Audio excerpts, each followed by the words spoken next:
శివలింగం అంటే కింద పానవట్టం అంతా అమ్మవారు, లింగం ఈశ్వరుడు. శివుడు ఎక్కడుంటే అక్కడ అమ్మ ఉంటుంది, అమ్మ ఉంటే శివుడు ఉంటాడు. ఆ ఇద్దరికి అభేదం. ఒకప్పుడు శివుడు అంధకుడు అని ఒక రాక్షసుడిని సంహరించి కైలాసానికి వచ్చాడు. రాగానే మొత్తం అక్కడున్న ప్రమథ గణాలు, అమ్మవారి దగ్గర ఉన్న మాలిని వంటి గణాలు అందరూ కూడా శివుడికి మంగళహారతి పలికారు. పార్వతి చిరునవ్వు నవ్వుతూ శివుడి దగ్గరకు వచ్చి, ఏమండి ఈ జనమందరూ మీకు తెగ హారతి పడుతున్నారు, మీరు ఏమి చేశారండి అంది. అంధకుడనే ఒక భయంకర రాక్షసుడిని చీల్చి చెండాడాను అన్నాడు ఆయన. వాణ్ణి చంపే ముందు ఏం చేశారండి అన్నది ఆవిడ. ఓహో, వాణ్ణి కాలుతో తొక్కి చంపారు. ఏ కాలు? ఎడంకాలు. ఎడంకాలు ఎవరిదండి అంది ఆవిడ. అర్ధనారీశ్వరుడు కదా శివుడు, ఎడమకాలు ఎవరిది? అమ్మవారిది.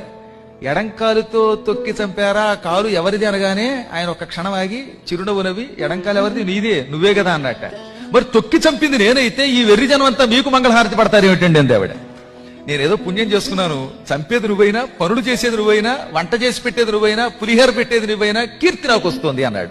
పుణ్యై, పుణ్యముల చేత యశః కీర్తి లభ్యతే వస్తుంది. ఎప్పుడో పుణ్యం చేసుకోబట్టి ఒక గొప్ప ఆవిడ పక్కన చేరితే ఆవిడ వల్ల ఆయనకి కీర్తి వస్తుంది అనమాట. కాబట్టి పక్కనున్న కీర్తి అంతా అమ్మవారిది.